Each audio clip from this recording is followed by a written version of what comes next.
What's up, y'all? It's your boy Yon, and I'm back at it like crack at it. Alright, today I want to be talking about something that's a little bit controversial.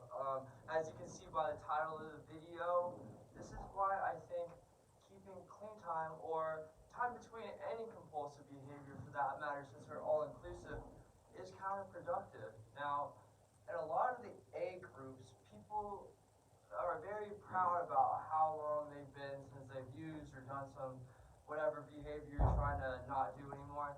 And I think that's something that's good. But what it does is it kind of ties a lot of your self-worth into how long clean or whatever that you have. And just because you're clean doesn't necessarily mean that you're a good person. I see that a lot.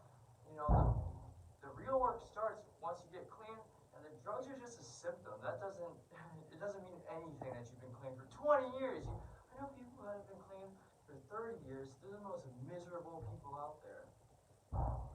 Now, one concept that's kind of hard for people to grasp is any connection is a connection. So even if I say, oh, it's been a year since I last used, well, in reality, you're still thinking about the last time you used. Even if you're thinking about not using, that's still thinking about using. You know, that's hard for people to grasp, but if you really want to move forward with your life, it's very, very important to sever all ties. I'm talking about don't be thinking about it, cut the people out your life, cut, all that shit that reminds you of your past life, that needs to be gone, bro. Because here's the way to reframe that,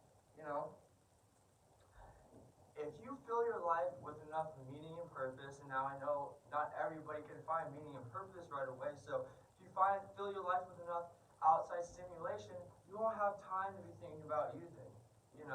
And now your mind is insidious, the parasite is very, very strong if you just are getting clean. And not a lot of people can be alone with their thoughts, because what happens? You start thinking about uncomfortable things. What happens when we get uncomfortable? We want to run. How do addicts like to run? They like to get high. So you have to understand that, sometimes you will be uncomfortable with your thoughts, and that's okay. It's okay to be uncomfortable. But back to what we were saying about the clean time thing, the negative impact that the clean time has on people is, let's say I have a year clean. I'm doing really well. A lot of my self-worth is tied to this year clean that I have. I go around, Facebook post, da-da-da-da-da. What happens when you relapse? And now in reality, you've just put together 365 consecutive days of not using. You slip up one time. That's 365 days of not using, 1 day of using. But now, oh no, but I don't have any clean time anymore. Now, oh well, I don't want to have to start over. Oh, I don't give a fuck. I'm just going to keep using because I don't want to have to face, going and, the shame and guilt of not having that time anymore. When in reality, you don't got to start over shit, bro. You just put together all these good days in a row, and now you probably have to look at why you used and what's going on in your life, but that doesn't really mean anything. I mean, you're tying so much of your worth and power into this arbitrary number, and when that's gone, you feel like you have nothing.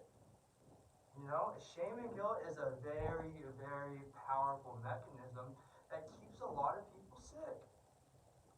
I don't think that we should be shaming people for making mistakes. Nobody's perfect, guys. Nobody's perfect. We're all gonna fucking make mistakes. But it's about what we learn from these mistakes. The MBS model is not anything based around shame and guilt. It's about a more constructive way of thinking. Alright, well, why did this happen? Let's learn from this. Let's move on. The big thing that MBS, the M, it stands for mind, but it should stand for mindfulness. Because it's about staying in the moment. It's about the here and now. We can't change the past. We have no control over the future. Guess what? All you have is right fucking now. I know I don't swear, but I really want to get this across to you guys. It don't matter what happened yesterday. Who cares what's going to happen tomorrow? People missed out on the most beautiful moments in life because they're too worried about what's going to happen or what has happened. So I want to give you guys a little bit of solution, because the whole any connection is a connection thing, it's simple and it'll take a hold. You know, addiction is complex, but it's not complicated. Complex, not complicated. I want to leave you guys with this.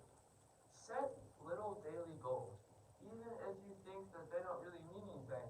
You know, make my bed, brush my teeth. Just things that you can cross off that list. And it makes you feel good about yourself.